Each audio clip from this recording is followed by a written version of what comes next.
morning to all. So today we discuss about the KVS PRT paper pattern. तो आइए देखते हैं हम सबसे पहले कि KVS क्या होता है। तो ज्यादातर लोगों को पता ही होगा कि KVS का फुल फॉर्म होता है केंद्रीय विद्यालय संगठन। अगर आप केंद्रीय विद्यालय संगठन के टीचर बनना चाहते हैं तो आइए हम देखते हैं उसका क्या सिलेक्शन प्रोसीजर है। तो सिलेक्शन प्रोसीजर में एक रिटन एग्जाम वगैरह होता है और एक इंटरव्यू, लेकिन इन सब चीजों से पहले हम डिस्कस करेंगे कि कितने टाइप के टीचर्स होते हैं केवीएस में। तो मिसलेनियस टीचर्स को अगर छोड़ दिया जाए तो टीचिंग के लिए जो हमारे टीचर्स होते हैं वो होते हैं PGT, that is post graduate teachers. जैसे कि नाम से ही पता चल रहा है पोस्ट ग्रेजुएट, तो जिसने पीजी किया होगा। पीजीटी पोस्ट ग्रेजुएट टीचर्स जो हमारे होते हैं वो 11th और 12th को पढ़ाते हैं।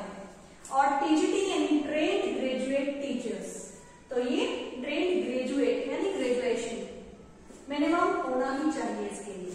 तो टीजीटी जो है वो अप टू 10th क्लास तक हमारे पढ़ाते हैं, 6 to 10 यानी सेकेंडरी, और ये सीनियर सेकेंडरी। अब हम बात करेंगे पीआरटी, जिसके लिए आज हम वीडियो बनाने जा रहे हैं, प्राइमरी टीचर्स।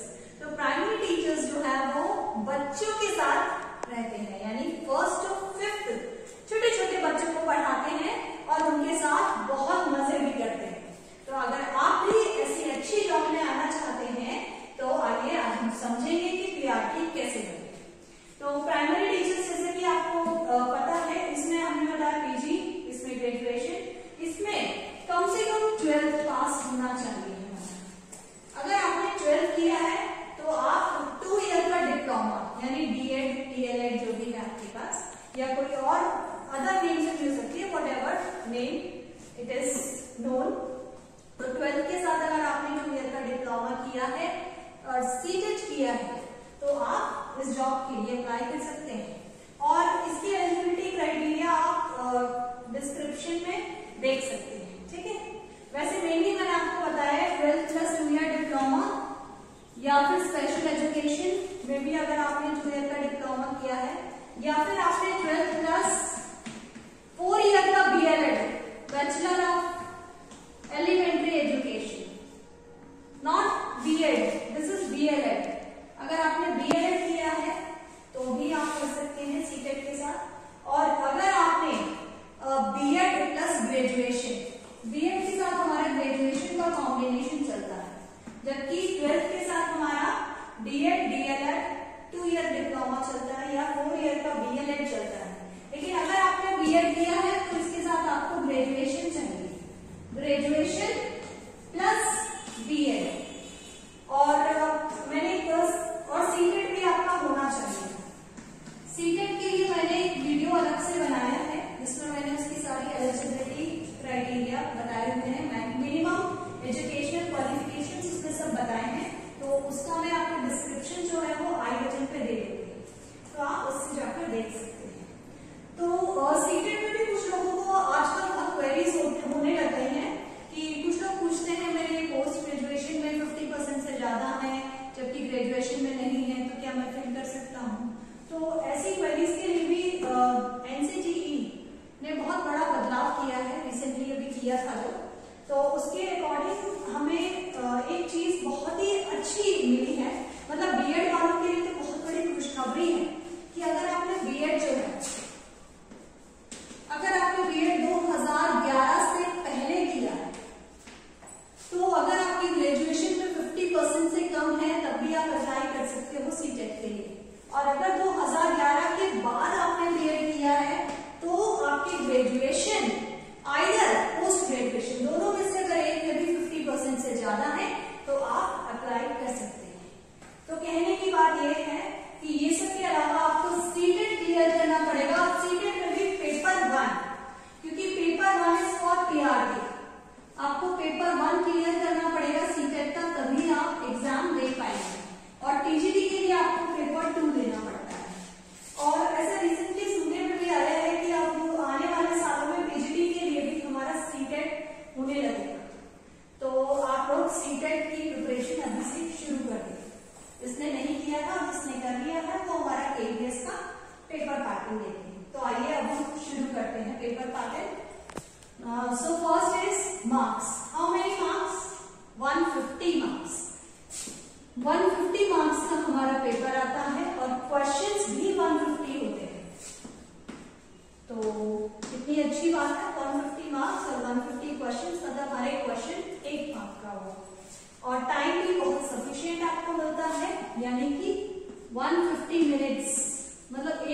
और आधे से ज्यादा क्वेश्चंस तो आपको आते हैं तो आप चेक लगाएंगे।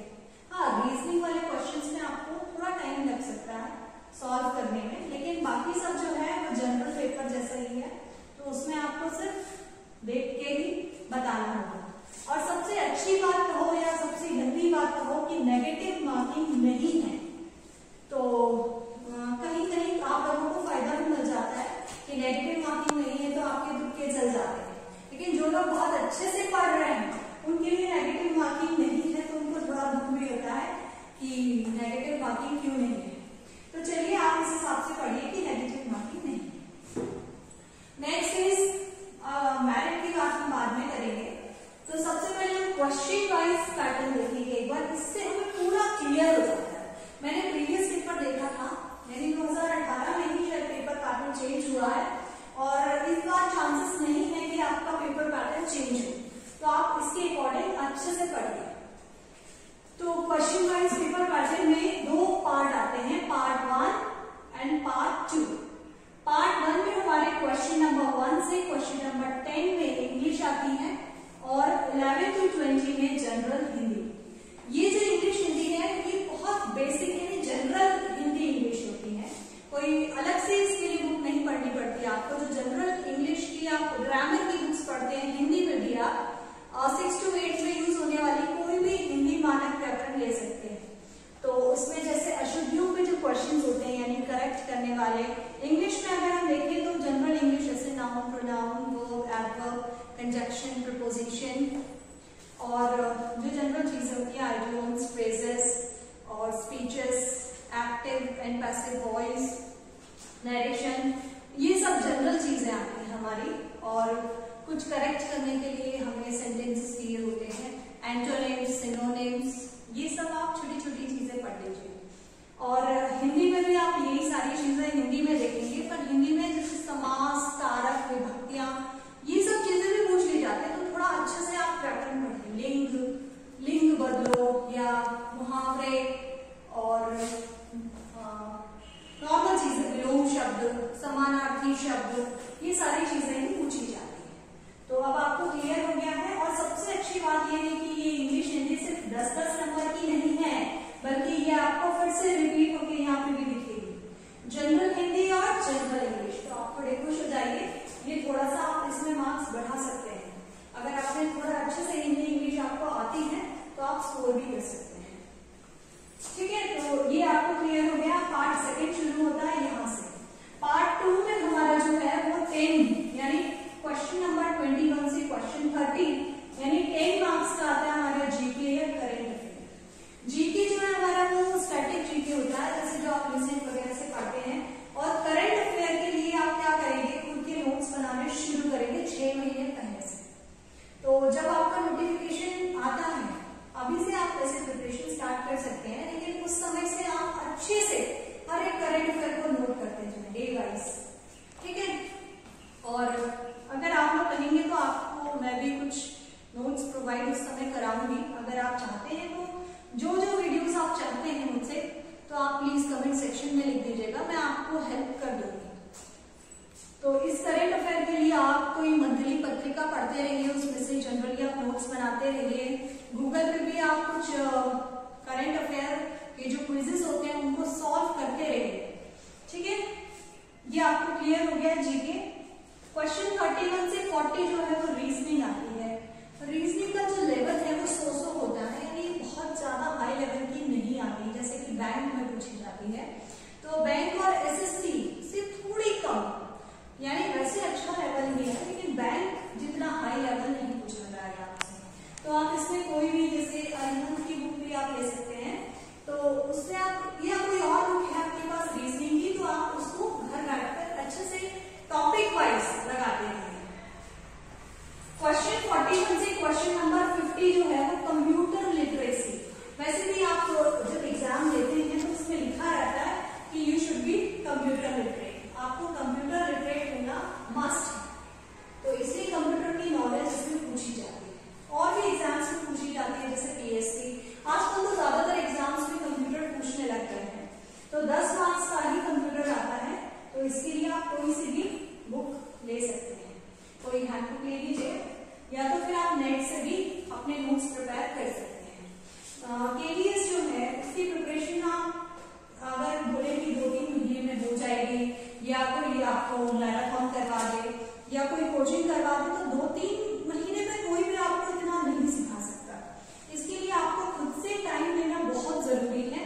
आप थोड़ी स्टडी करते रहें, कम से कम 6 महीने आप घर बैठकर खुद से सेल्फ स्टडी करें, क्योंकि सेल्फ स्टडी का तोड़ कहीं नहीं। मैंने भी घर बैठकर सेल्फ स्टडी ही की थी, बल्कि मैंने तो कोई कोचिंग नहीं की थी। हाँ, यूट्यूब से जरूर मैं कभी कुछ वीडियोस देख लेती थी, लेकिन अदरवाइज मैंने घर में ही पढ़ाई की थी। इंटरव्यू के लिए जरूर मैंने यूट्यूब के वीडियोस सर्च किए थे कि जो टीचर्स सिलेक्ट हो गए थे वो क्या टिप्स दे रहे हैं और हमें क्या करना चाहिए, क्या नहीं करना चाहिए, ये सब चीजें मैं देखती रहती थी। लेकिन रिटन की प्रिपरेशन हम सेल्फ स्टडी से बहुत हद तक कवर कर लेते हैं। उसके बाद हम चाहें तो कुछ कोचिंग भी ज्वाइन कर सकते हैं। तो यहाँ क्वेश्चन नंबर 51 से 70 जो है वो पेडागॉजी यानी 20 मार्क्स, यहाँ तक सब 10-10 मार्क्स। तो यहाँ देखेंगे कि पेडागॉजी जो है वो 20 मार्क्स की है, और लेकिन इसके लिए आप ज्यादा चिंतित ना हो, क्योंकि आपने बीएड और सीटेट तीनों में ही पेडागॉजी कहीं ना कहीं पढ़ी हुई थी। लेकिन आप क्या करते हैं, बस उस समय पढ़ ली और फिर छोड़ दी, तो उसको छोड़िए मत, उसको रिवाइज करते रहिए, टॉपिक्स को आप रिवाइज करते रहिए, तो पेडागॉजी इतना मुश्किल नहीं होगा।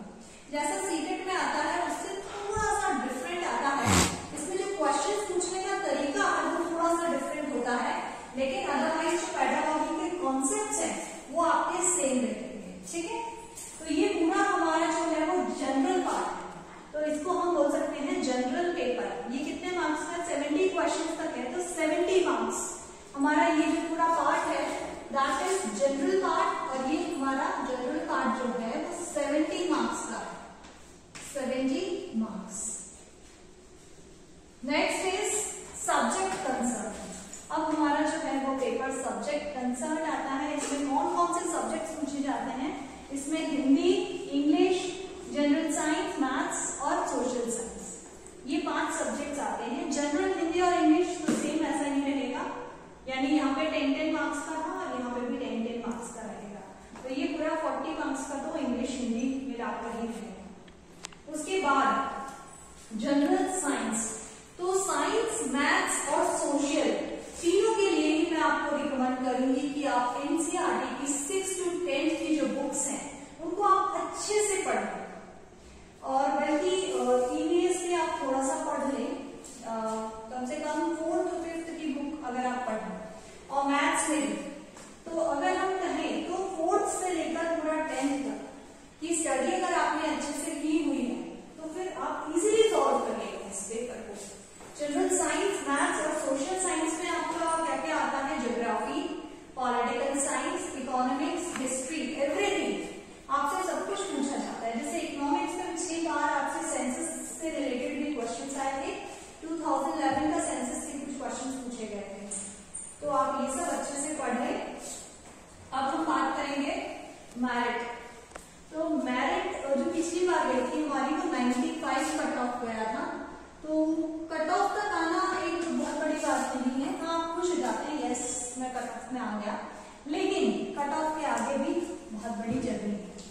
तो कट ऑफ के बाद एक एक नंबर पे बहुत सारे लोग होते हैं, एक एक पॉइंट पे, तो इसलिए आप अपने ज्यादा से ज्यादा नंबर स्कोर करने का सोचें। अगर आप रिटर्न में एक सेफ स्कोर लाते हैं तो आप कहीं हद तक सेफ हो जाते हैं, और इंटरव्यू के लिए आपको इतनी घबराहट नहीं होती, और इंटरव्यू में भी आप बहुत अच्छा परफॉर्म करते हैं, क्योंकि आप थोड़ा सा सिक्योर फील करते हैं, हाँ कि रिटर्न में भी मेरे बहुत अच्छे मार्क्स हैं। अगर आप बाउंड्री पे होते हैं तो आपके ऊपर तलवार से लटक रही होती है कि अब मैं क्या करूं, है ना, तो आप कम से कम 110 स्कोर करें अगर आप रिटर्न में, क्योंकि अगर आप हम वेटेज देखते हैं मार्क्स का, तो जो वेटेज होता है रिटर्न का और इंटरव्यू का वो 85:15 रहता है।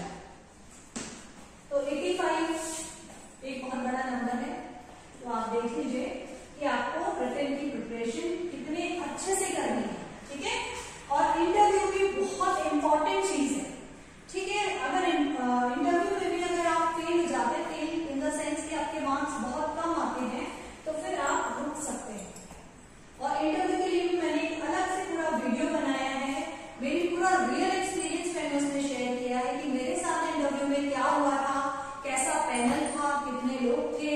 क्वेश्चंस पूछे गए, तो वो भी आप देख सकते हैं, आपको बहुत मजा आएगा। अब मैं बात कर रही हूँ हाउ टू प्रिपेयर, तो मैं ये बता चुकी हूँ हम कैसे प्रिपेयर करेंगे KVS के लिए।